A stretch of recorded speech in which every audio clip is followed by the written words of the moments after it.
one more of our panelists.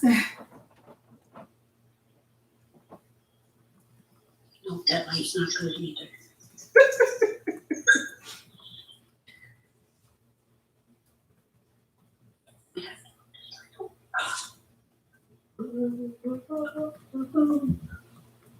Okay. So this like this. That's what one of my TV. She's talking about. Oh, she's waiting. Oh, come on. I can't see it when we're. Oh, I don't like that.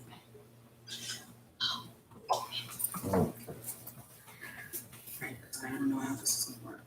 What do you mean?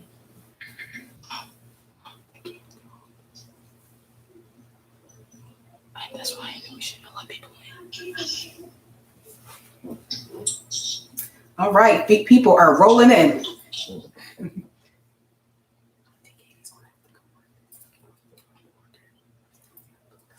Good evening, everyone. Good evening. Hi. Hello. You look Sorry. beautiful. That's okay. I know lives. I know how lives get. So we appreciate it. Yep, we appreciate it. Thank you. So just I'll introduce and I'll throw it all to you all. So.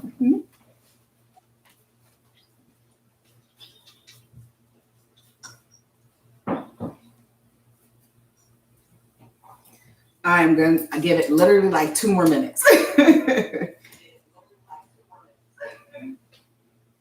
Just want to make sure you all can hear me. Okay.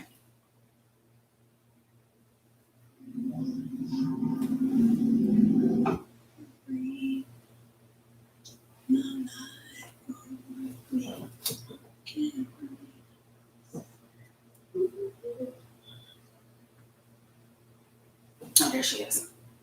There's Miss Kent. All right, we are ready to go. Look at God. Woohoo!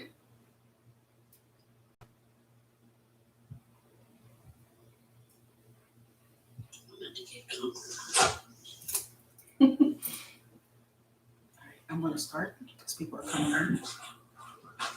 I'm going to take over that.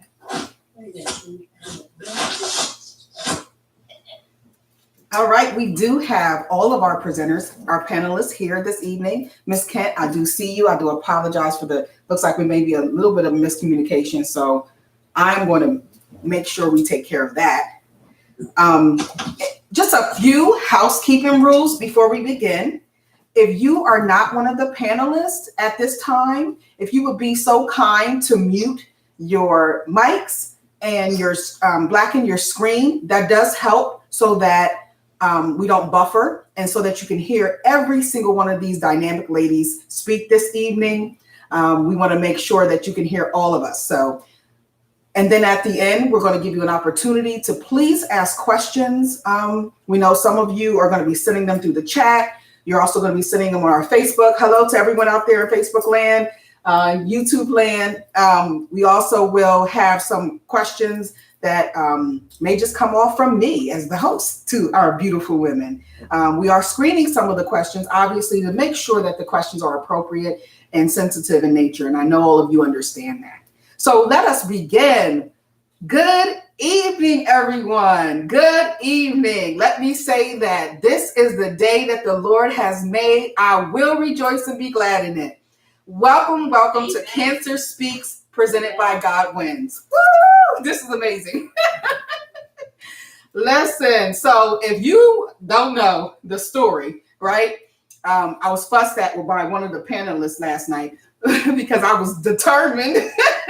I was absolutely determined that we were going to have this event. And as you know, it was the last day. And I said, if the ladies were down, then we were going to do it. So I appreciate every one of our panelists this evening because this is such an important matter to me, to you, and so many women and men across our United States. So before we begin and introduce our panelists, I do want to give just a few facts about breast cancer that we do know about. There are over 276,000 new invasive breast cancer, primary breast cancer in the United States each year. Not recurrence. This is primary cases. 1 in 8 of women will be diagnosed in their lifetime. Women who are screened have a better chance, obviously, of and less risk of dying from the disease compared to those who are not screened. Breast cancer deaths have been declining, which is good news, since 1990, thanks to early detection, better screening, awareness, of course, increased awareness for events like tonight, and new treatment options. In the United States today, there are more than 3.5 million breast cancer survivors. And so tonight, let's clap that up. Woo-hoo! Tonight, we are here with several survivors this evening. Some of you know my story, so I'm going to pause and I'm going to allow each woman to introduce herself. They know the platform, share what they would like to share with us, and then we're going to go from there. So we start with you, Nadia. Good evening. Good. Here you go. Can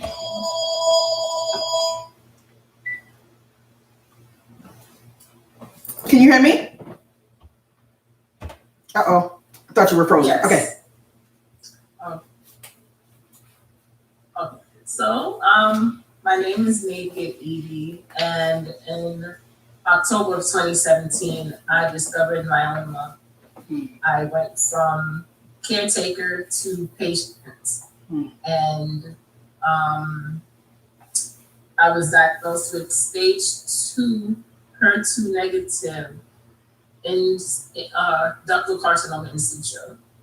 And I went through 6 months of chemotherapy and about 19-20 rounds of radiation. I did a lumpectomy and a re-excision for them to go back in and take what was left the first time around. And the journey was, it was therapeutic. It was a new level of me, because for a part of the time I walked that journey, it was me and God alone. And he said, this is something I need to do with you right now. Just me and you. There were people who knew so they could support me along the way, but for the most part, the deep things were me and God walking it out.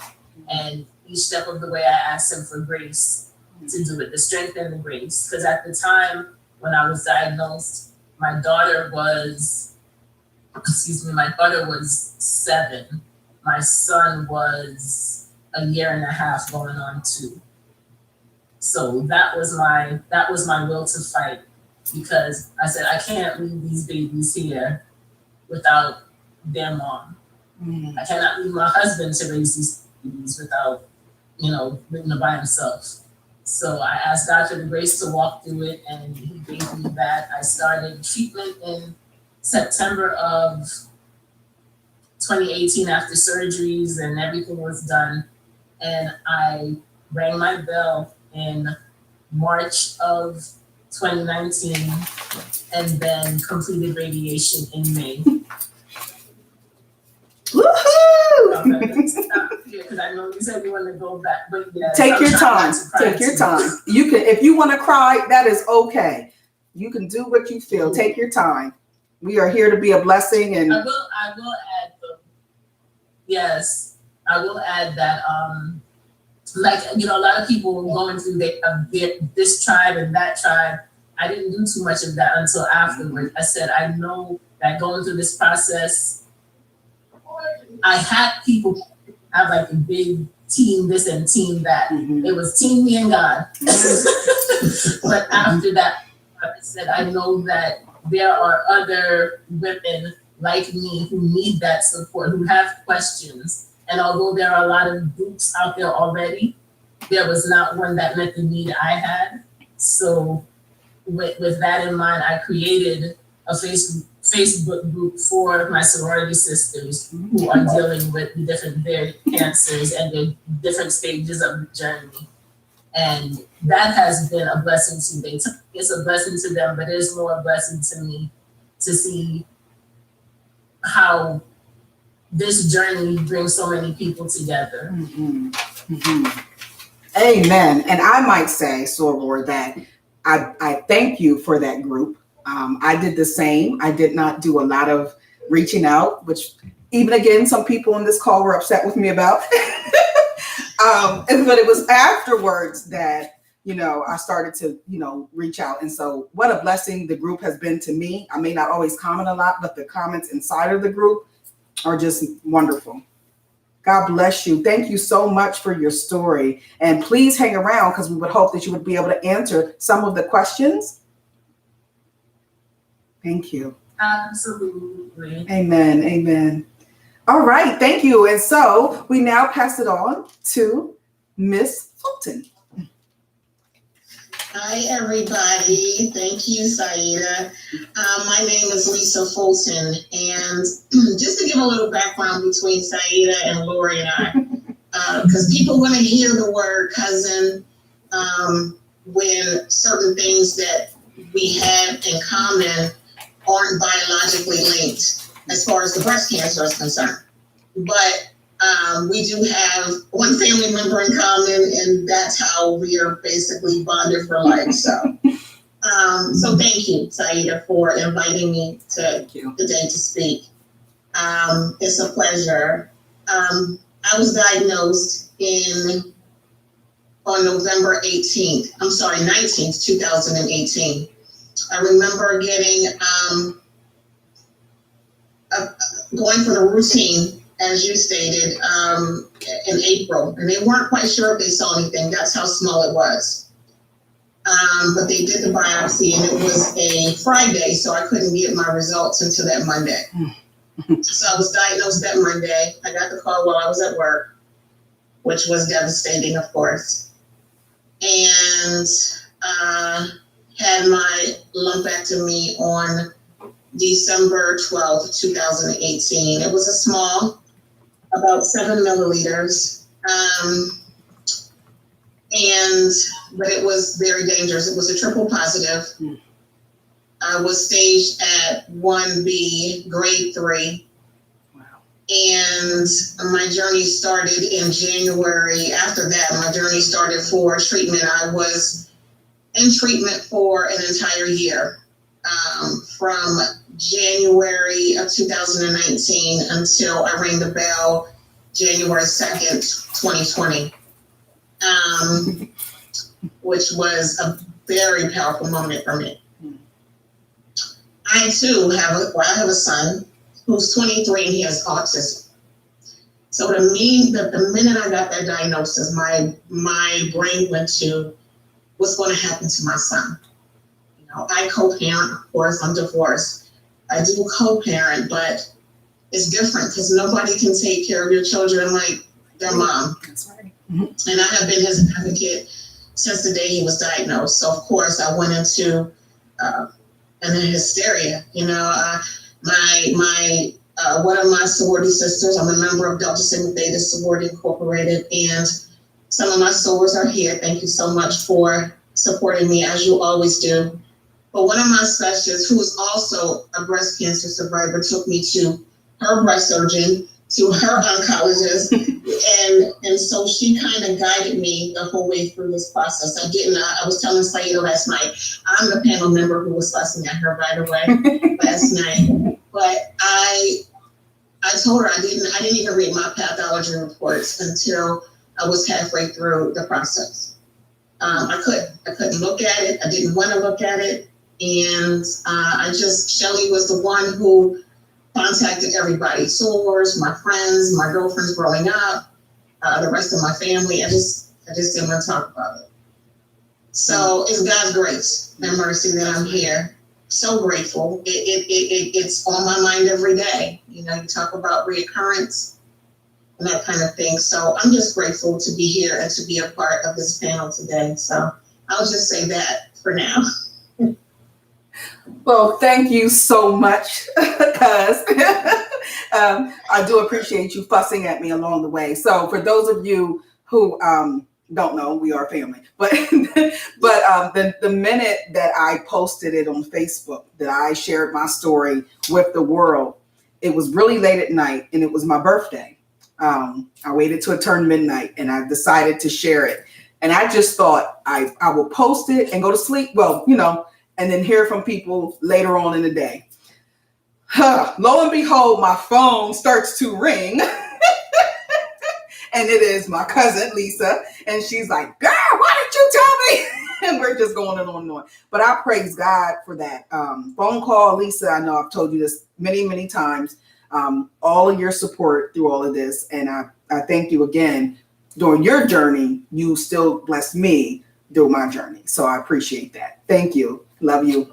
Always, I love you. All right. So we're going to keep it moving with the brief introductions and the stories. And Miss Kent, do you think you're ready? Can you hear us? No, you got to unmute.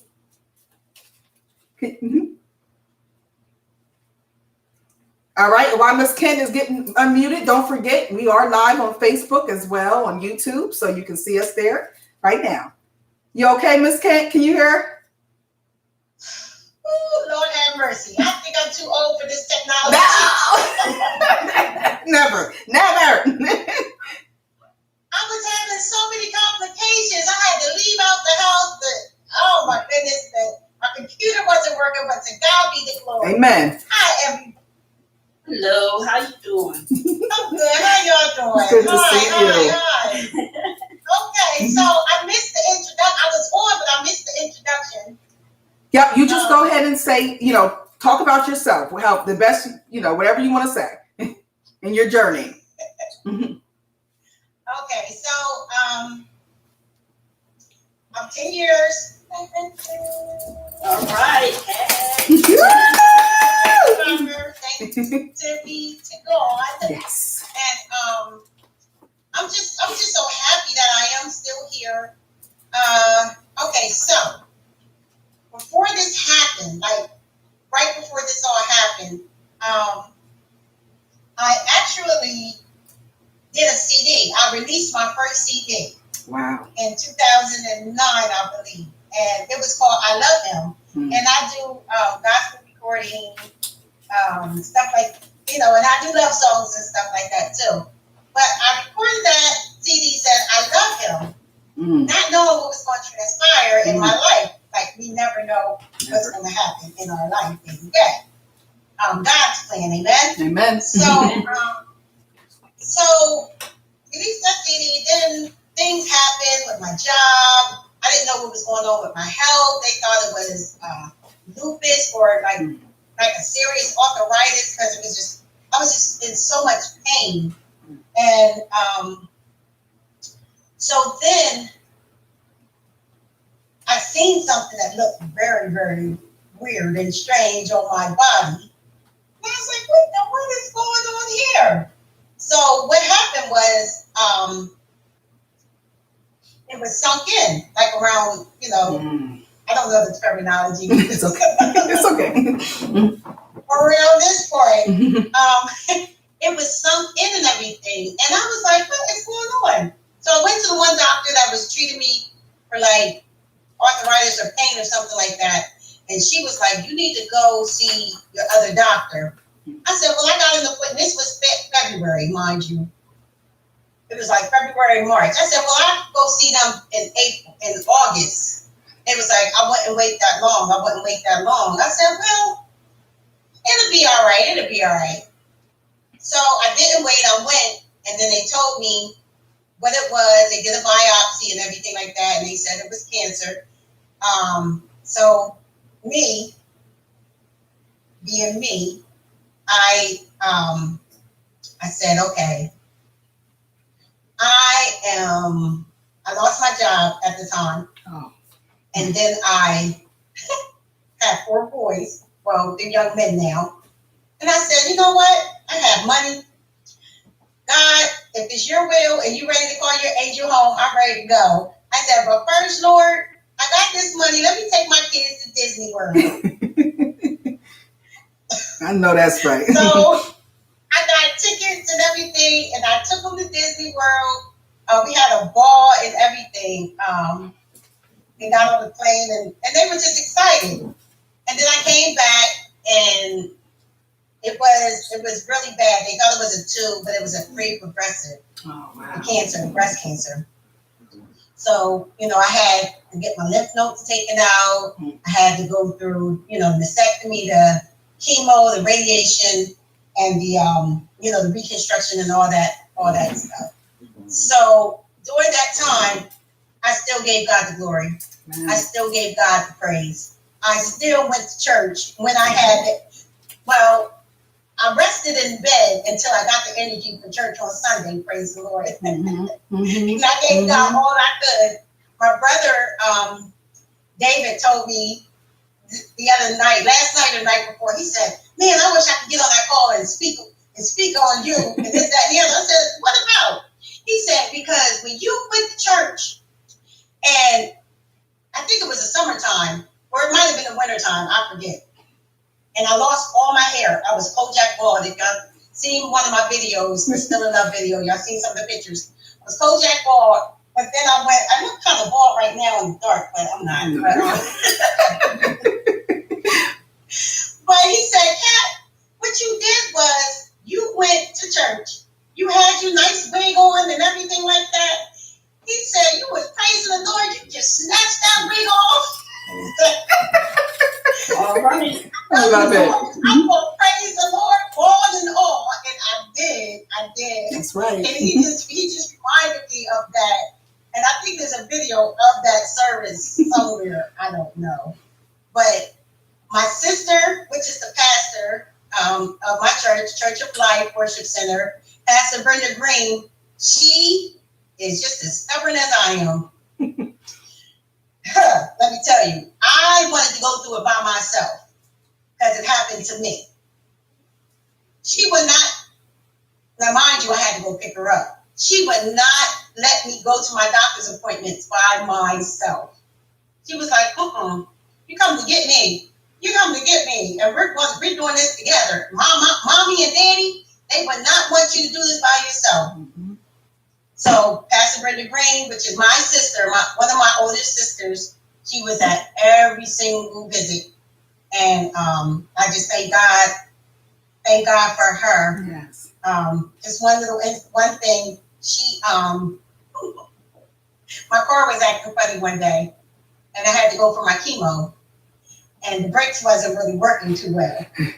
So I picked her up, and she said, let's just call somebody else to take us. I said, no, I got faith in God that He's going to get us to this doctor's appointment. She said, well, wait a minute. The brakes it's not stopping when you're pressing on the brakes. I said, I know what to do. So I was approaching this one car at the stop sign. And I can laugh about it. Well, I was laughing then too. I just love to laugh.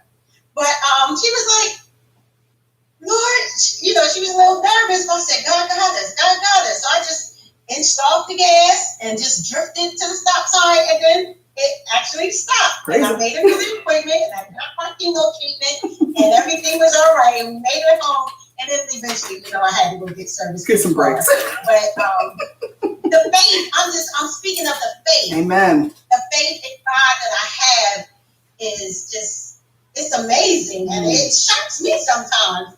But my mommy and daddy Green, that they raised us that way, right, to be strong, to be in God. You know what I mean? Just to have that. So whatever I went through with my 4 boys, young men, my bad, with them, I had to be strong. That's right. And to God be all the glory. Amen. And all the honor and all the praise. And I sing about it in all of my CDs. Even the love songs, like for marriages and this, that, and the other, on the Universal Love CD. It's always speaking of God, because God gives us grace and mercy. He gives us favor. He gives us so many things, you know what I'm saying? So I have to give him what's due to him. And I wish I could give more, because he deserves so much more. Amen. And I'm going to shut up because I can keep on talking. Praise the Lord. And that's okay. Turn it back over.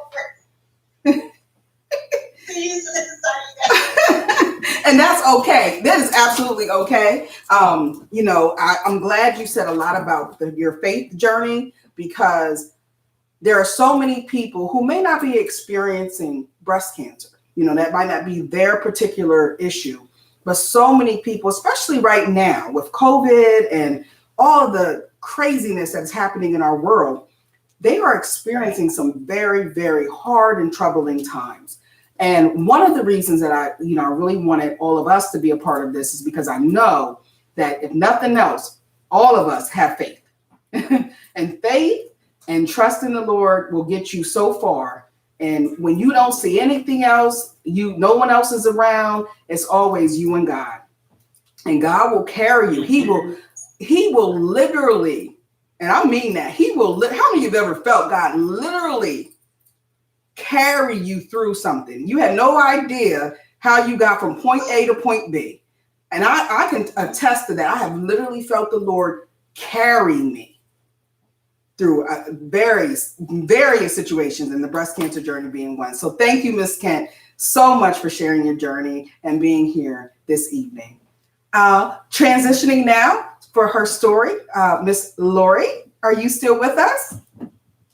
Yes, I am, baby. All right. I'm still here. We're ready for you, baby. You ready for me? Okay.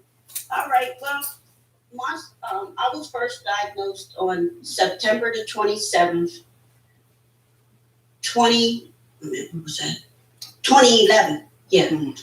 I can remember the call as clear as day. It was Dr. Mason Karp. He had called me. But prior to that, like, he's my OBGYN. I always had a habit of like, I'll get the mammogram, after I have, I see him and stuff. Well, I had got a call, and it was from his wife, and she said, Doc said that you better they go to that appointment before coming in. And I was like, what? Okay. So I went ahead and followed Dr. Karp's orders and stuff. So I went ahead and kept that mammogram appointment and everything. Well, I'm sitting there, everybody's leaving but me. Oh. So anyway, I had to go back, they had to do a biopsy and all that stuff like that. But in the meantime, Dr. Karp had called me, Mason Karp had called me on the 27th, and he told me, when I heard his voice, I just knew that it was something that was bad news. And he had said to me that, that it came back positive. Mm-hmm. And when I tell you that it seemed like time had stood still, it really stood still. And at that time, there was people at the house, which was, some, like my son, of course. But to make a long story short, like, one of the hardest things that I had to do, other than the treatment and go through, not to know him, I went through so many different emotions. Like, I would cry, then I would get upset, then I would, have the pity and all that stuff like that. One of the hardest things that I had to do was tell my parents and tell my son and tell my friend at the time, well, my boyfriend at the time. But during this time, it was like a real rough time because I was trying to finalize a divorce. We were going through the house. There was just so much, and here cancer got dumped on me. Well, anyway, with the treatment, like I said, my support system, I had my son and his wife, which does Bobby and Leslie. I had Lauren Mundy and my dad, may he rest in peace. They made sure I got to every appointment, no matter what. They made sure that I got there.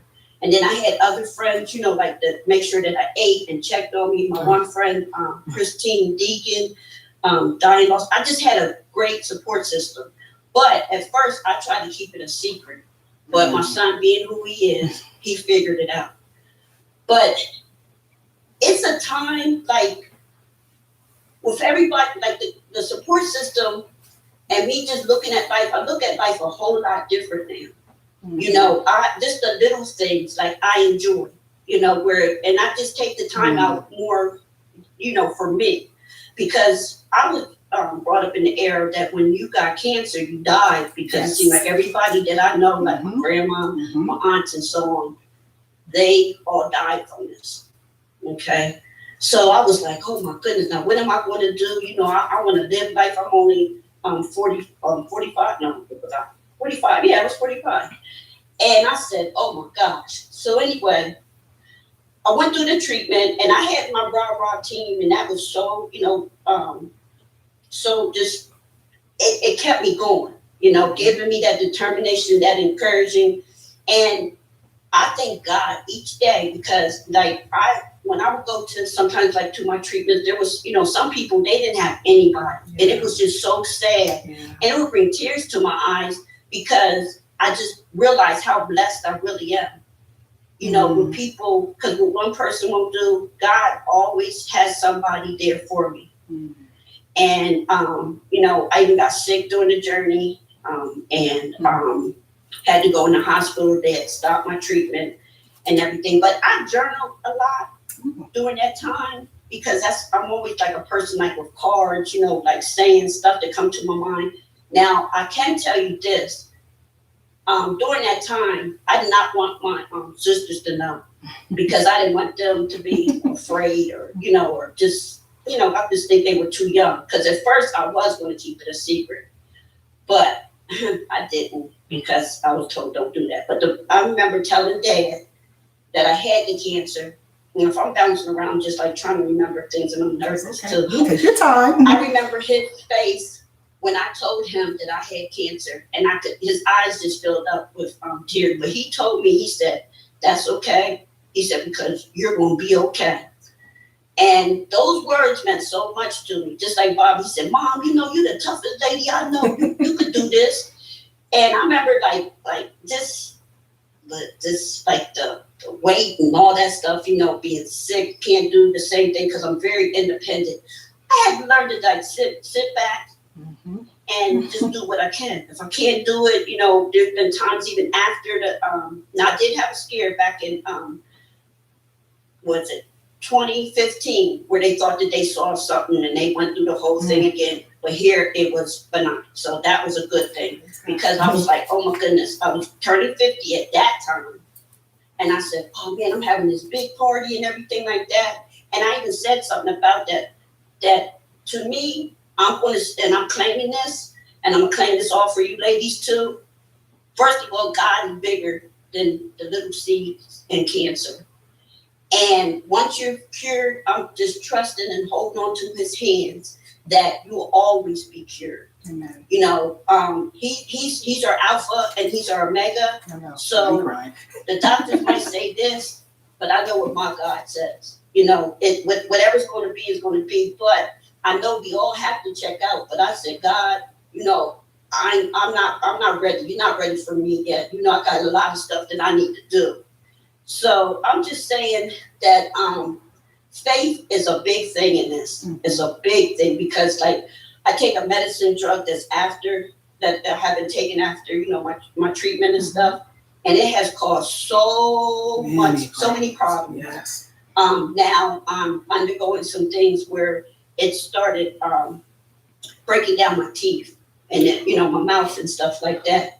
But I said, okay, well, that's all right because it's 2020. I could always buy me some teeth. That's right. I can, as long as I got some money, as long as God provides, I can do it. But, there's been times I do get discouraged, but I'm going to tell you, but God, that's all I can say. Amen. He gets me through, through those times when I'm looking at myself and I'll look at a picture from before and now. I'll be like, ooh, it looks like somebody took an inner tube. I swallowed the inner tube and kept on pumping. But it's all good because I'm still alive. I might be chunky, but it's okay because it's just more the love. So I always try to whatever's the negative, I try to put the positive in it. You know what I mean?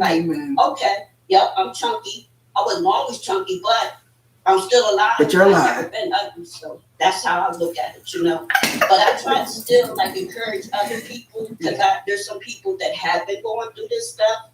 And, I still have that support system, but I try to support others and reach out to people. So when people tell me something I got it or somebody else got it and stuff, I try to reach out to them because I think for me, just knowing that people cared for me and my son, I was like, no, because that's my buddy. That's my heartbeat right there. His wife just loved to death, but I'm just saying this, that support, well, really God, put God first, because if that's whatever's going to be, it's going to be. Now that was a hard thing for me to accept, but it just goes to show who has the power. That's right. You know, so when I say power, it's that I'm still here, I'm walking.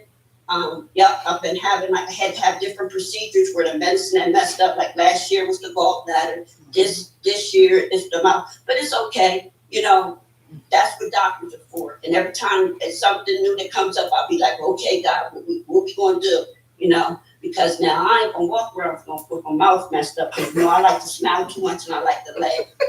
But because I would laugh at the drop of a hat. So I can't be laughing and your teeth, my furniture is not looking good. But I just, you know, all I can say is that God, the support system, you know, I don't think I would have made it. And I tell you, I had lieutenants, okay? When I say lieutenants, I mean lieutenants that was like on me, like they were like, oh my goodness, like I couldn't do nothing. Nothing at all, you know? And I can remember this one time, they still let me go ahead and do it. Like I wasn't feeling good and Lauren, like, you don't look too good. And I'm like, oh, I'm okay. Just, I'm still trying to go into work. And I was working in the emergency room. So what happened was that I had caught a virus while I was going through my treatment. I never made it back to the back of the emergency room where we checked in. They said I passed out right there. So, you know, my blood pressure had went down very low. This is a scary part. And when I came to and was looking around, I was in one of those like rooms in the back in the emergency room. There was a room in the emergency room. So I had whispered and I said, what room am I in? And they told me room 14. Well, the machines started going up and down and all that stuff like that because that's the room. It seemed like everybody died in that room. But I'm here to tell you, I didn't, but they had to calm me down and everything. I said, oh no, I said, I can't die in here. I said, call my dad. Where's my son and his wife? And, you know, where's Lauren at? I need them here. But there's some funny thing, but I just wanted to just, you know, that was just a story, just to lighten up the thing. But I'm just saying to everybody, if there's somebody out there that's going through this, or you know somebody that's going through this, I'm very approachable. You know, you can always call me or text me or whatever. Now what I do too is I network with other agencies out there to help people that may not have insurance or they're falling behind in like their rent or, you know, just anything, even down to food, you know. I try to be a resource to other people so that they, you know, can help, you know, for them to get help. You know, and I used to do this before I even got the cancer, but I tell you, the one person that I'm gonna be done that went through it and that I really admire that went through it, and that's Miss I call her Auntie Cindy Scott Harris. Like she went through it and like she would give me advice that I would call her and stuff like that. And she's another encourager as well as Darla Ellis. But you know, there's so many people I could just go on and on. But I'm gonna tell you, I had a powerful, like a rah-rah team. It was a football team. And I praise God for them every day because here I am. Might be chunky, but here I stand by the grace of God. And we praise God that you are standing. And also, yeah, we can always count on Laurie for the comedic relief. We appreciate that because you do have to laugh through your pain at times or through your struggles. And you can reflect now, maybe, and maybe there were times where we couldn't laugh, but now we can laugh and they'll say a little bit. So, you know, before we open up completely for questions, I know I'm always asked this. I was diagnosed in 2019 with invasive lobular carcinoma, stage 3 breast cancer.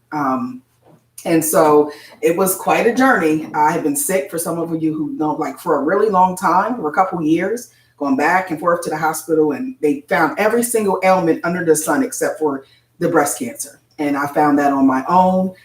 And those of you who know me, I'm a complete workaholic. And so I actually was more concerned about the sinus infection I thought I had. So I didn't want to miss work because it was, school was starting. And so then the lump in my breast. And so by the time I went to the doctors, I kept wanting her to, look at my sinus infection. And she was like, no, you have this lump. Let's talk about this lump. And so God, saw fit that that I go that day. And she said, this is a golf size, lump, So it was about 10 or plus centimeters, and the journey just went from there. It was just a huge, it was crazy. But thank goodness for who I call at the time, Team Psy. I still call them Team Psy. You all know who you are. I love you to death. Like I said last night to Lisa, my best friend went to several of the appointments. She drove me. Thank God she took notes, because I don't even know where I was. I look back now, I'm like, was I even alive? Was I in the room? Like, when those people were talking to me, I don't know what they were saying. In fact, I told her last night that someone from the church I attend was there. And she said to me, I hope everything's okay. This is what the person, I don't know if my best friend remembers this, but, and I said to her, oh yes, it's wonderful. I do remember that. But you know, the things that we say when we're going through that. So looking back on your journeys, ladies, and I'm going to start the first question, and then hopefully some of our participants will join in. Is there anything that you would do differently if you could go back on your cancer walk today? Is there anything that you would do differently? And anyone can take the question. No. I don't think I would. Because it's really, you can't determine how you're going to react. You can't determine. I was so shocked because when I did read the pathology report, and I forgot to say initially that I was diagnosed with IDC, invasive ductal carcinoma, which is common, more common in Black women than not. But because it invaded and because I was HER2 positive, it was crazy. Now they know how to, treat HER2 positive versus triple negatives. And the bracket gene test, which is important, was negative. So I only had an 8% chance of getting breast cancer. 8%. After looking at the pathology report. But I got it. There's four other, my cousin Lily and Miley, my cousin Shirley, my cousin Joyce was the first one in our family to get it way back when. And she was 19 years cancer-free until she got another form. But I don't think that I would do anything differently because you just never know. I cried, I acted up. I told Sieta last night I acted up, and I just didn't want to talk to anybody. I wasn't positive, and what Laurie said is correct. You got to be positive. That's one thing I would change. Yeah, I would have probably been more positive than I was, but I was just afraid. You're afraid of the unknown. But I'm coming here to say that God is good, and the positive and being stress-free helps. That's one thing my oncologist said. You need to stay positive. You need to stay stress-free, and you need to stay away from sugar. That was the one thing those were the things that he told me. But how do you stay stress-free when you have a son with autism? Right. And you're trying to manage his life, going from school age to transitioning to young adulthood. I didn't know what I was doing. I didn't know what he was going to get. I had to leave my job just to take care of him because of that transition stage. So what was I going to do? So all of those stressors were in there, but I had to learn. So I guess that's a no. I would still go through that process of fear because I was afraid. Yeah. But I probably would have been a lot more positive than I had been at first, until the big sister and Shelly came out of me and got me straight, which I appreciated, but it was a journey I'll never forget, and I think about it every day, every single day. And one thing that I'm still considering that I haven't done that Laurie touched on was the medication. Yeah. I have not decided to take the tamoxifen as of yet, only because it has those side effects, and one of them are serious mood swings. The purpose of the tamoxifen is to decrease the estrogen. Yes. And since my estrogen levels are extremely low, because I had a partial before I even had breast cancer, he said all I would receive were side effects. And I can't afford to do that right now. So, they check the one over that I do have. They keep checking my blood work. The normal things, 3 months visit, 6 month visit. And I'm at that 6 month visit, but he checks my blood work like constantly. Yeah. So that if they do see something, because I only had one lymph node taken out, and it was on the right side where the breast cancer was, which it didn't reach. Any lymph nodes, it didn't reach. My bones, and going through all those tests that you have to find out first before they tell you how they're going to treat it. That's the part. And I was afraid then, and I probably still would be afraid. Yeah. I'm glad you said that about the positivity, because it's kind of hard to be positive, because like Laurie said, all we know is when you hear the word cancer, you automatically think death. But because of technology and research and the advancement in medicine, many more women are living much longer. And it is because of tamoxifen and the letrozole and estradiol. Those are the two that I'm on, which are, for those of you who don't know, those are forms of ER. I'm ER and PR positive. And so basically my hormones need to be tamed. And so I have to take those medicines so it doesn't kind of spread. And just like Laurie said, unfortunately, though, I experience a lot of side effects from the medicine. So, but if I don't, there's a chance that the cancer will come back more rapidly. However, now you have those advancements now. I'm sorry? Now you said about you're not taking the medicine at all? Lisa said she's not. Okay. Not right now. I'm not taking the tamoxifen. That was he went 5 years, was supposedly, then he backed it out to 3 years, but he's constantly checking the estrogen because of the concerns I had for the side effects that occur. I mean, he had an aunt that he had treated, and she got another form. I mean, I don't say that to scare anyone, but I actually did a lot of research and that's what you do. You see what works for you. Some women that start medication can't take it. They start it, they stop. I did the tamoxifen. Now they first said 5 years, but then when I went in for my 5 years, I was so happy that it was up to like the date of when I first started. And that's when Dr. Torp said they did a study, and they said for 10 years. And I looked at her and I was like, oh no, I'm for the 5-year plan. So I'm still taking it. I want, the 10-year thing. But sometimes I wish that maybe if I were to do something different, I think maybe like have like a stronger faith and maybe try like you did and just get the blood work. But I just didn't want that stuff to because they were so adamant. And I have been cancer free except for the one scare in 2015. But I don't know.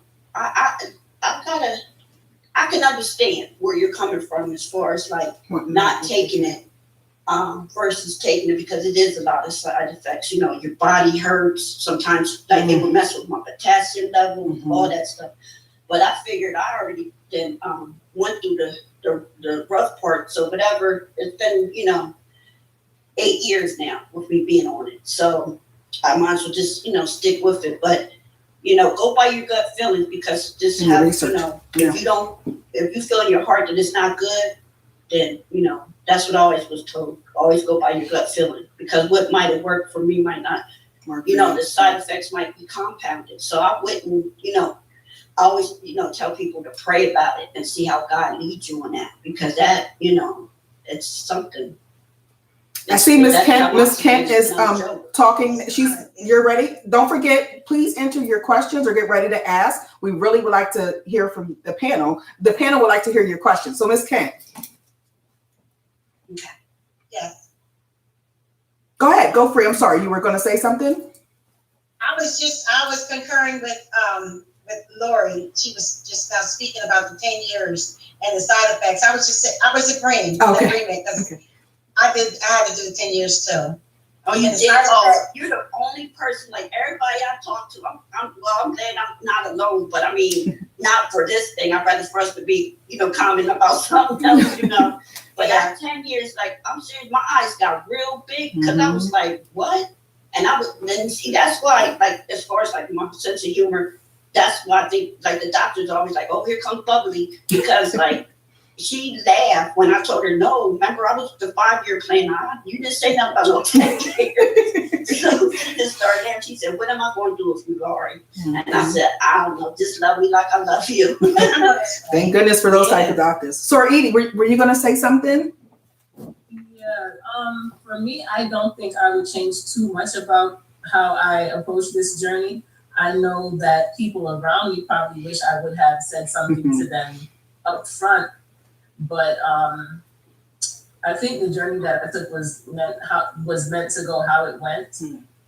Before I found my lump and was diagnosed, I had my first mammogram in 2017, and it was clear. I found my lump in October of that year. Wow. During that time, I was taking care of a friend, walking him through colon cancer, and just watching, he like Laurie is a jokester too. He kept everybody laughing, all the nurses, all the doctors, and that was how he coped. For me, growing up, Isaiah 6 and 8 was always my scripture. I heard it in a sermon one time. I didn't know what it meant at the time. It said, "Who do I send?" And I said, "Here am I, Lord, send me." And I did not know why that stuck with me the way it did. When I got my diagnosis, I said, "Lord, I don't know what this is all about, but here I am." I didn't know what it was all about. And the way that I approached the journey, I think helped a lot of other people, because people didn't know what was going on with me. I was working, I was still taking care of the kids, I was doing all of these things. And everybody said, "Your attitude is so positive." I go to treatment and they say, "You're so positive." I said, "I have no other way to be." I said, "It's me and God. I have no other way to be. I don't know any other way to be." I asked him for grace to walk out the journey, and that's what he gave me. Grace and strength, that's what I asked for, that's what he gave me. Amen. I know I see a couple of faces here online now who probably wish I would have said something to them so they could have been more of a support. And I probably could have, but it was time for me to sit with him. Like Laura said, she'd go to treatment and see people sitting there by themselves. And even though I was there by myself, I would feel badly for those people sitting there by themselves. Some of them, you could tell they just had the whole weight of the world on their shoulders. Yeah, and that's sad. That's On top of whatever else they had, older people sitting there by themselves. It would hurt my heart. For me, I think I approached it a little differently because I was in the beginning, I was taking treatment, and the people who I knew would have come with me at the time, I didn't want them to come with me. Yeah. Because their emotions would have been too much for me to deal with, on top of trying to manage my own nerves and everything else. I had peace and quiet. My mom, she'd be on me all the time. I was going to put my point in. "Why don't you let so-and-so drive you?" "I'm good." "Why don't you let so drive you?" "I'm good." Until she finally understood. I just needed that time to travel quietly by myself and talk to God before I got there. Had I gone with somebody, I would have been all over the place and not centered and focused. And I think... Oh, you're muted. Casaya. Unmute yourself. I don't know what happened. I was like, I'm sorry. That's okay. I hit the keyboard. And most people know me to be a quiet person. I'm not secretive, but I'm quiet. So I'll do things. I'm like, "Oh my God." It's like I heard a piece of all of my life in everybody's story. I shared my story on my birthday after I finished everything. Wow. I was working, taking care of the kids, wanting to, I'm worrying, I'm crying about who's going to take care of my babies. I'm hearing that, just everything.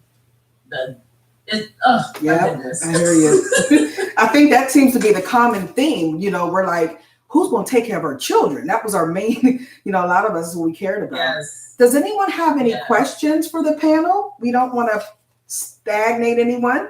Feel free to ask. That's what they're here for. We want, good questions, something on your mind. Did you always wanted to ask?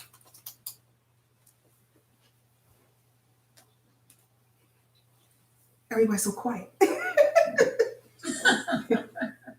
Do they mute or do they come They on can, and speak, or do they have you know to- what? If it feels better, if you're not good with doing the chat, feel free to unmute yourself, please. Just state your name and ask your question.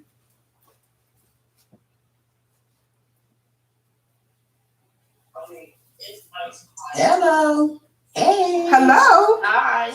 Hi. I can't see you guys. I don't know. I can see y'all. Y'all Yeah. can't see me. You can unmute if I you don't know how to work this. Oh, So I came on late. Hi, ladies. hi. I know that voice. I already answered this question, but how did you know? Like, I know Sieta found hers on her own, but how did the rest of you find out that you had breast cancer? Was it just a routine checkup? Was it, you felt weird? Like, how did you find out? I can ask. Well, in my thing, this is Laurie. Dr. Clark was the one that encouraged me to get my yearly mammogram before I went to the visit. The visit for my OBGYN, my yearly. So that's why I always encourage people to, have those yearly exams, for both, so that and that's actually saved my life. Wow. As far as it's spreading and stuff like that, because when they first found mine, it was a 0. But then when they went in, they saw that it had moved into the tissues. So I had to have a part of my breast removed the second time. And then they also took lymph nodes. So I encourage everybody to keep up on those mammograms and those OBGYNs, because before I had the cancer, I had a partial hysterectomy, and that was because of the was it fibroids? No, it was fibroids. Yeah, I had that was so big, that kept growing. So all those, so if they tell you to go to, if today was your mammogram, go. Yeah, every year, keep up on them. That's like I said, that's what saved my life, and that would have been. So the answer to your question would be, mine was the routine visit. Mine's as well. Mine was routine. It was my annual in April. They thought that they saw something, and when they did they took me back 3 times. And then they did a sonogram after that, and the technician couldn't see it. And the doctor said, I know I saw it, but she still couldn't see it. So he said, I'm going to bring you back in 6 months. And I'm thinking, well, if it's 6 months, it's no big deal. I'm not going to, do that. What if something bad happens? But when I came back in 6 months, they saw it immediately. They saw it. So it's important to keep your mammogram appointments. Definitely. My specialist on here, minute she had her schedule, and she said, I'm going to take mine. I'm not. She had something else to do or whatever, and I was like, no, don't cancel it. She went ahead and did it, and thank God it was good. But the mammograms are so important. They hurt. I hate to do it. Me too. You have 3D ones now. For my follow-up in February after my last treatment, they kept me there again for went back 3 times again. And I'm texting my oncologist like, what? I just got done. I'm like, what? And he's like, calm down. They have to do that to make sure that what they're saying, because they put when they do your biopsy, they put a little Here's a chip in you. That's right there, so they can see where the breast cancer is, so they don't think it's something else. Yeah. But somehow it was looking a little weird, and they weren't sure, but everything turned out to be okay. So ladies, keep your mammogram appointments. Go. Don't put it off. Don't keep rescheduling it. Just go. That's right. For me, this is Kat Kent. I actually saw in my nipple area, it was sunk in. And I was like, what is going on? I mean, on the right side, it was just all sunk in. So, I'm feeling it and stuff like that. And I could feel something. So I went, and then they told me that it was cancerous, that it was cancer. And mine had actually moved through my lymph nodes and everything, because I took my kids to Disney World. But they took all the. I don't think it was because I took my kids to Disney World, but anyway, they took all my lymph nodes out, all of them, because it was really bad, out of my right arm, and then I had to have the mastectomy and then a reconstruction. after the chemo and the radiation and stuff like that. So, but yeah, I actually saw mine to answer your question. And I didn't see it, but I felt it. And you know, when you get to like 16, you're always telling yourself, monthly exams. I never did a monthly exam, but in just daily grooming, I knew what normal felt like and what didn't feel like normal. I knew that around my cycle time, my breast tissue is a little more, fibrous, lumpy or whatever. And at this time, it was just like a pebble size sitting right up on the top of my breast. It didn't show up, but I could feel it. And I just kept paying attention to it. I felt it, and then I started Googling right away. I'm like, this lump, is it supposed to move? Is it not supposed to move? What is it? And I did that the first night, and I said, I'm not going to do this to myself until I'm able to get to the doctor. But I did keep an eye on it. I would check to see if it moved anywhere, if it felt tender, hot or anything like that. And it just sat there like a little pebble. It just sat there. It didn't move. It didn't hurt. It wasn't hot. Nothing. It just sat there. Wow. And the thing is, before that, 6 months before that, I had my first mammogram and it was clear. So I don't know when, where, how, or why it came, but it did. Because like Lisa, April is my month to do all my, my annual things for my birthday. Everything is in April, and October there it was. Wow.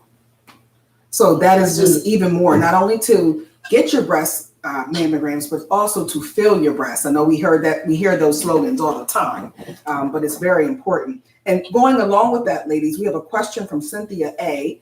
And her question is, was anyone told they have dense breasts prior to your diagnosis? Yes. Yeah. Yeah, all the time. And because I saw my sword brought this to my attention, because my mom, even though she didn't die of breast cancer, she had uterine cancer. So I was told to get checked constantly. Everything, we know everything comes together in the female's body. So they were checking everything on time, every year. And so, yeah, I had the dense breast, yeah. Thank you for answering that question. And any of you can answer this I have a next question. Yeah, yes, Deborah? Yes, Deborah.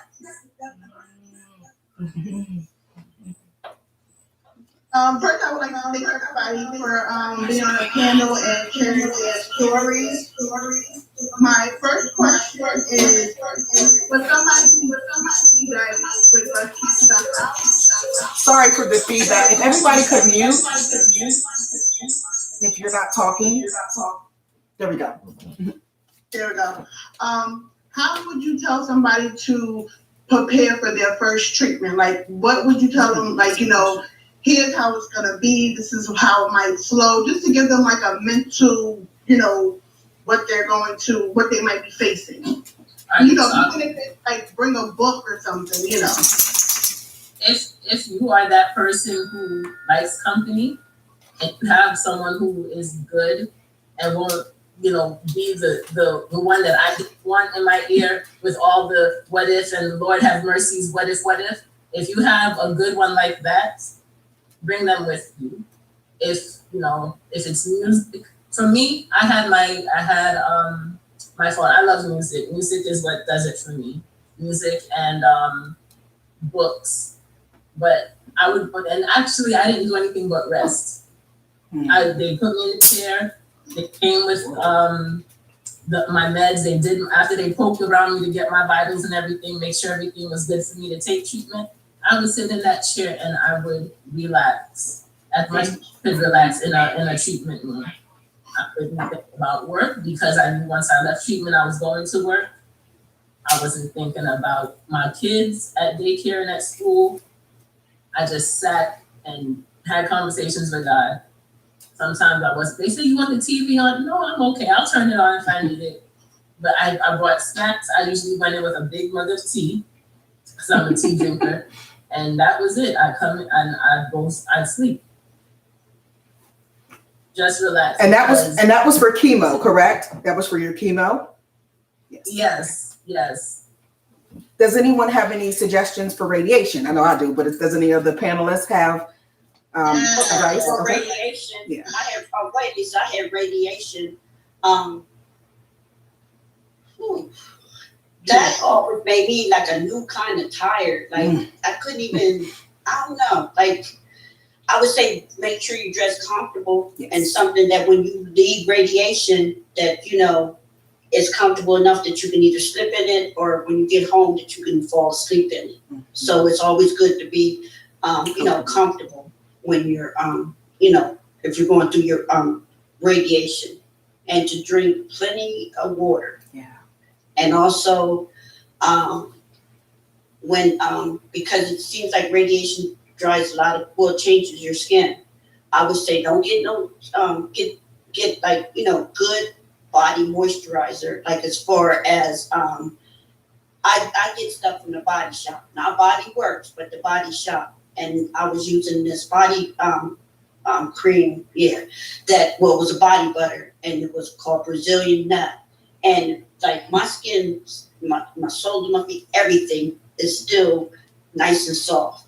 So you have to like invest in, something, a good, a lotion, some type of body cream that's good.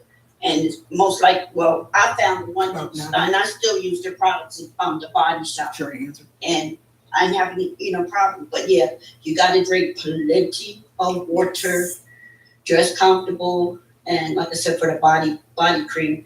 And then it might mess with like your appetite, but you still got to eat little something, even if it's like a thing. And here I go, because to this day, I don't like it. I don't like them. But applesauce, something like that, or Jello, and something, so just something that can like coat your stomach or whatever like that. Because now I don't know about everybody else, but I didn't really have much of an appetite during my radiation. Yeah.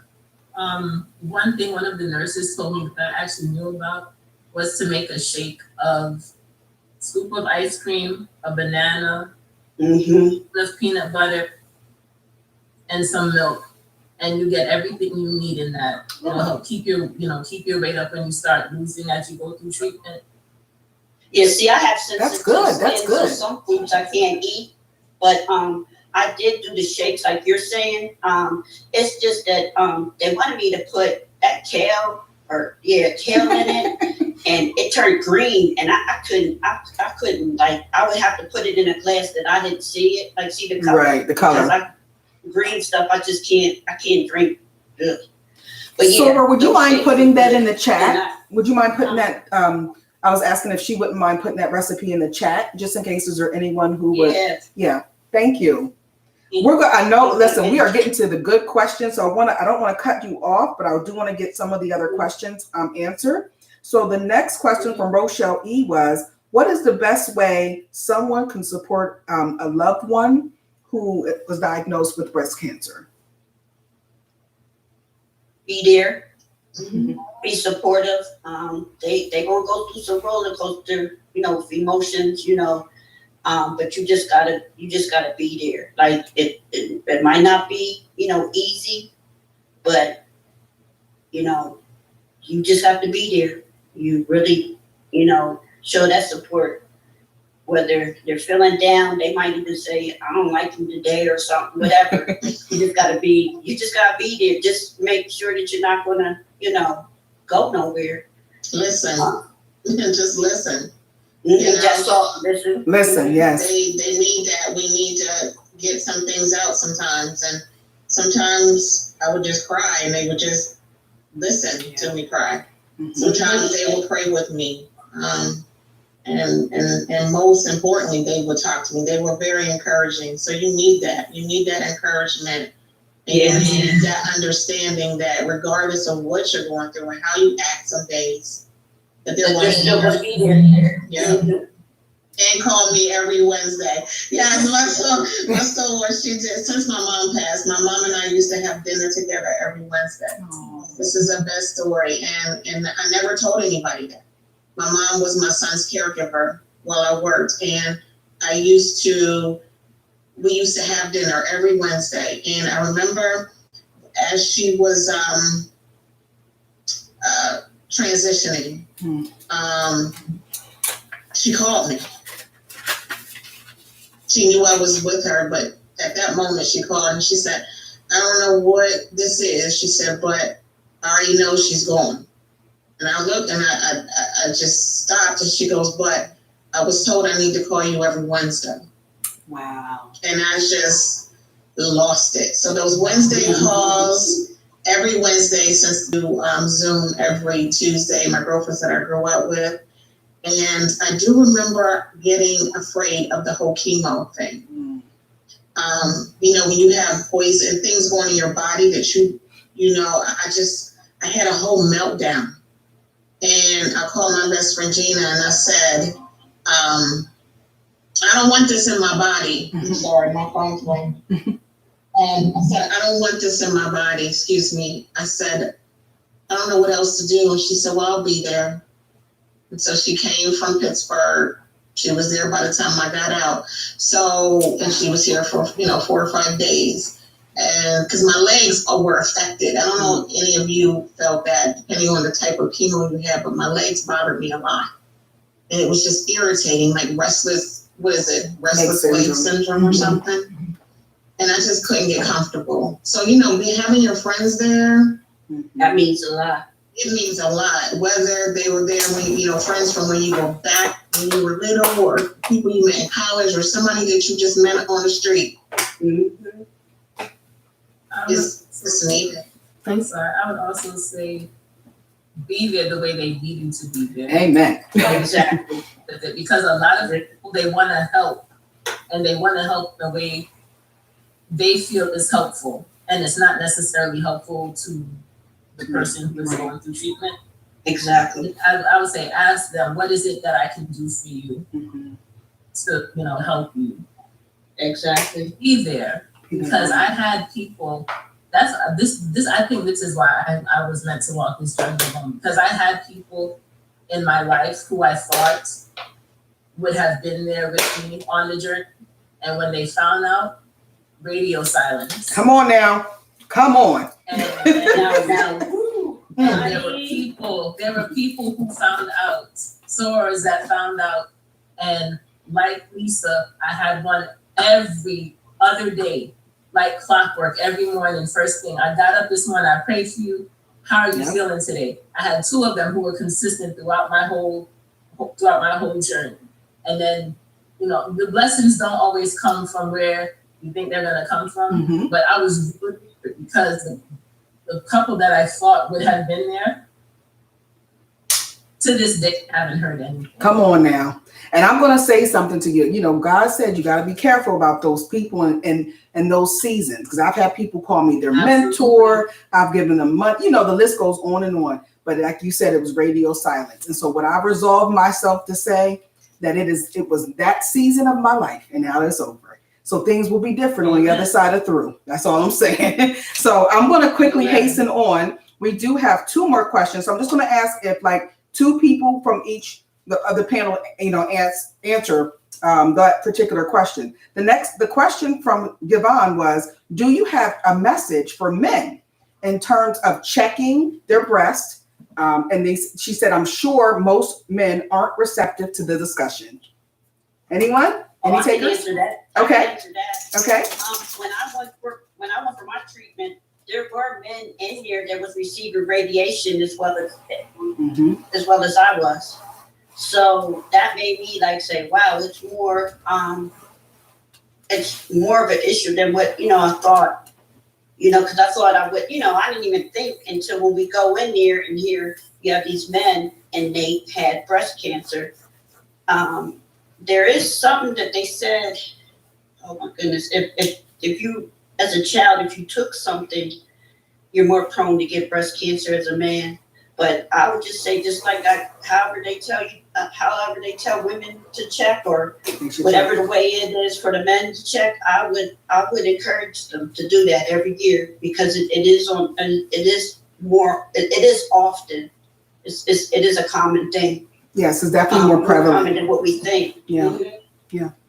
Does anyone else want to chime in? If not, we can go to the next question. Thank you for that answer, Laurie. The other question from Laurie S. is, for those of you that have had surgery, where are you getting your bras? I'm still going to I'm still going to Lane Bryant's. I'm still going to Lane Bryant's because one is like, I didn't do the get that reconstructive thing because I figured I'm old now and it don't matter, but with one, being the other size, it's just something about the Lane Bryant's bra. I can adjust it where you don't even know, Right. that one is bigger than the other. So that's where I go, because they did say something about this prosthesis that they wanted me to wear. But you decided not to. My bra for they to be the same size. I said, no, I don't want to do that because. So, Miss Kent or Lisa, do you have a? Yeah, I go to I go to Lane Bryant for mine as well. I have a scar, so you can tell, but you really can't. So I still go there. But there is a store in Lemoyne. Mm-hmm. That those particular things. They make your bra specifically to what's going on with you, whether you had a lumpectomy or mastectomy or bilateral or both. It's just they deal with all of that. But I haven't gone. I think I might, just to see how it is. But Lane Bryant is still working fine for me, so nothing has really changed. Yeah, I've been to that store, Lisa. That's where they wanted to ask me about putting something as an extra cushion so they be the same size. I said, I want them to go down, not, I'm a little lesser down, so I'm still wearing what I have. I have the scar, so sometimes, thankfully, the scar is up enough where the bra doesn't rest there, but there is a store in this DMV area. I have to look for the name of it, and that's Black owned, that does cater to all of that. Wow, that's good. That's that good scar to know. like that, I just put that scar that I have from where they removed the lymph nodes and on my breast. I just look at it like those is my battle scars. That's right. And so those are my warts. I'm still here, so that's how I look. That's how I look at it. Yes, they are. Well, I haven't had reconstruction yet, and since I had a bilateral, which is double mastectomy, I don't have any. So I don't wear a bra. So for once in my life, I don't even have to wear it because there's no nipples, there's nothing. It's just stuff. So, That's good for the summertime. Yeah. So right now, I'm getting kind of used to this. So I don't know what I'm going to do when I do get reconstruction. So, all right, our last question, and which is very timely for this evening, ladies, is any local, and meaning Harrisburg, but also those of you who we have a panelist who's not in Harrisburg, Pennsylvania, but please share your local recommendations for individual, family, and or support groups. What your Pinnacle Health has when I went to my doctor, which is in osteopath, it's the Cancer Institute near Osteopathic Hospital, which is Dr. Lisa Torp is my doctor. They list treatments as far as support groups. They list yoga. They list individual as far as in together. They give you a list, and now what they do, at least for her office, they give us these binders, these books, and they have everything in them that you could possibly ask. They give you all of your mammograms from the time you started until the time you got diagnosed. They give you calendars of all the events that's going on, whether it's counseling, whether it's yoga, whether it's even tattoo artists for the nipple part. Like, they have everything in these books that they give you now. I don't know when they started doing this, but when I walked out of there, I looked like I was, coming from class, because they gave you a bag, and in the bag they gave you your binder, all your information, your calendar, where your appointments were, all the doctor's cards. It just, and all the therapy. So is that Dr. Torp's office? Dr. Torp's office. Yeah, because that's what she did for me. as that's their office. I love Dr. Torp, I really do. She's But awesome. I have a red book. Like it's a red book that gives me like those different things where I, it can go a little further.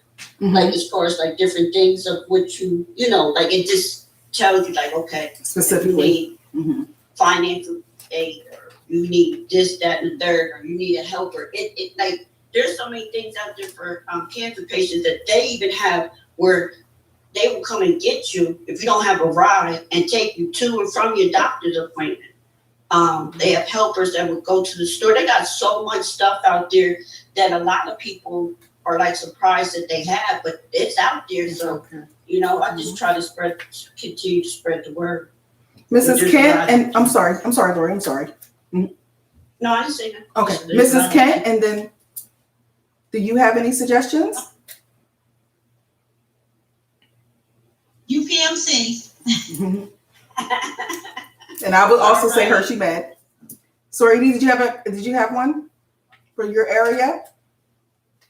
For me, I'm very biased and partial to Johns Hopkins Medicine and their sister affiliate Sibley Hospital in DC, which is where I transferred care from a Maryland hospital. Wow. They are very thorough in making sure you understand what is going on. They walk you through bit by bit, piece by piece, allow you to take notes, ask questions, stop, rewind, come again, have somebody with you to take the notes. They have classes, there's literature. Johns Hopkins. Yeah, they're always been like one of the number one. There's people that come from one part of the country to another. That hospital is number one. Absolutely. One of the number one hospitals, yes, but that's one of the best on the East Coast.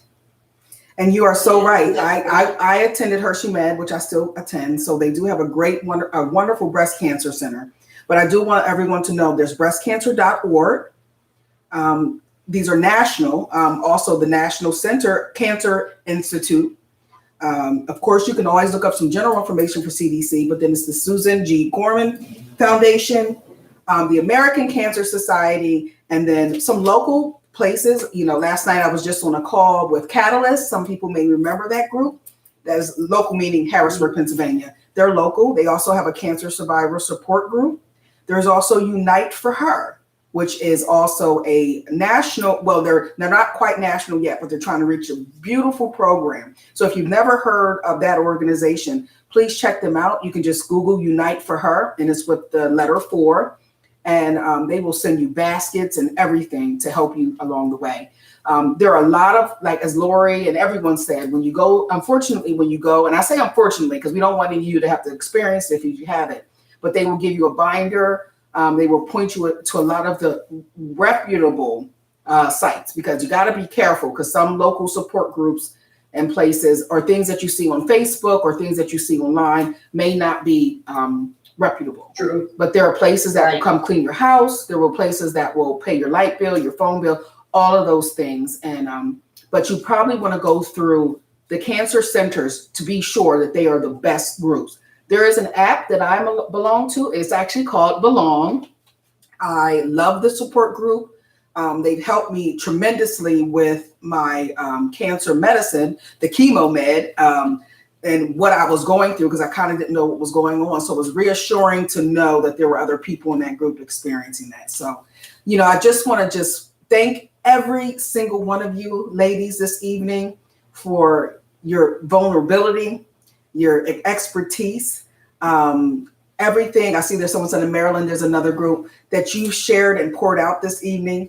I'm on the verge of tears. I just want you to know that you blessed me tremendously. And I'm hoping that everyone who was able to tune in here through this platform of Zoom, YouTube, Facebook, that you were able to walk away just a little bit more knowledgeable about this breast cancer journey.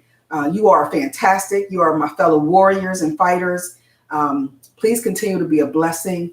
And we just thank you, and look forward to doing this again. Hello.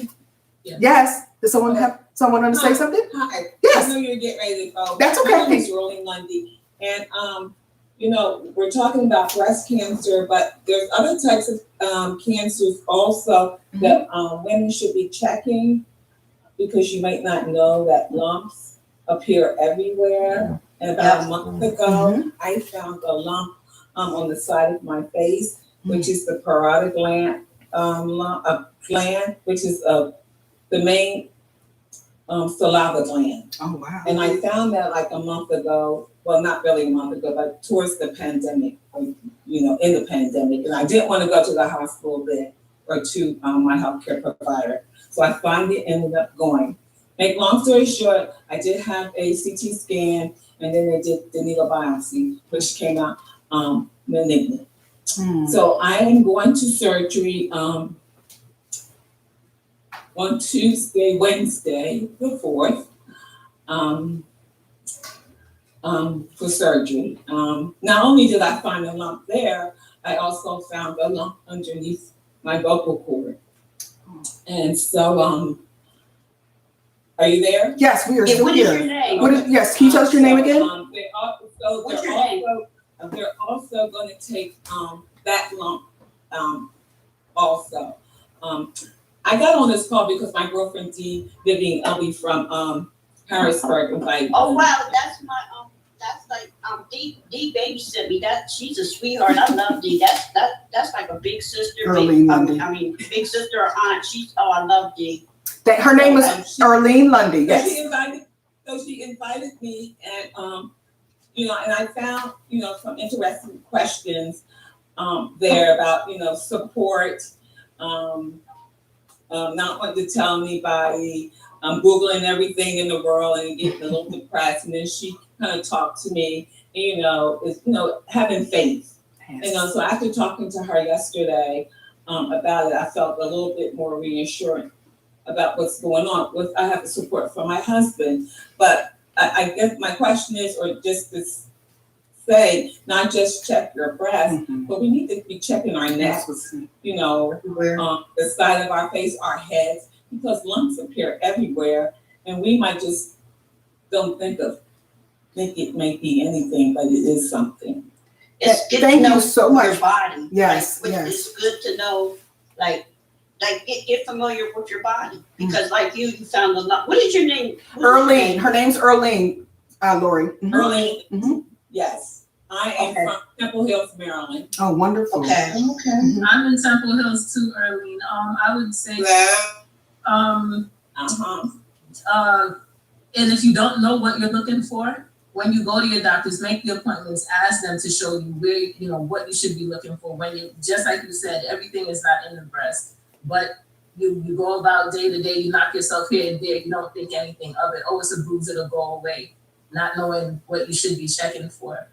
Whenever you get to your place, when you meet your nurse navigator, excuse me, make them your best friend. Yes, I'm glad you said nurse navigator. Thank you. Therefore, utilize them fully.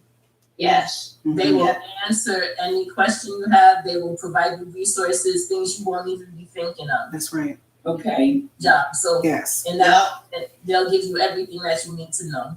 Yes, We're Arlene. praying for you. We're definitely Yes. praying Yes. for you, Arlene. Yes. Definitely. We'll be praying for you, for your surgery, and just every day. Know that you're in our prayers. And please reach out I anytime. got you on my prayer list right now, Miss Arlene. Thank you. I'll be keeping you in my prayers and everything. And if there's something that, you know, I may be able to do or whatever, just Dee knows, you know, she can give you my information, okay? Okay. And you stay here. But the sister from Temple Hills? Sister from Temple Hills? Yes, my dear. Where are you from Temple Hills? Where do you live? I'm off St. Barnabas Road. Well, I'm off of Brinkley Road, Temple Hills Road. You're right around the corner from me. I'm gonna connect with you right now. Oh, And what church do you go to? I attend First Baptist Church of Glenarden. Oh, okay. I go from the heart. I know that church. I'm gonna connect with you right now. Okay. And if nothing else, look at God. Look how God worked. That's right. If nothing else.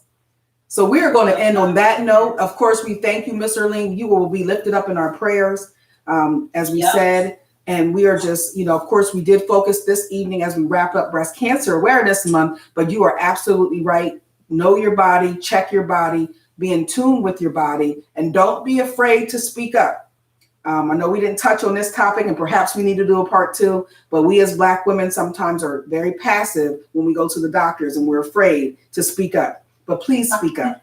So again, I thank each and every one of you. I love you all. Please be blessed and enjoy the rest of your evening. Thank you all. Thank you. Everybody, thank you. Bye-bye. God bless you all. Bye-bye, everyone. And thank you for tuning in live stream. Blessings.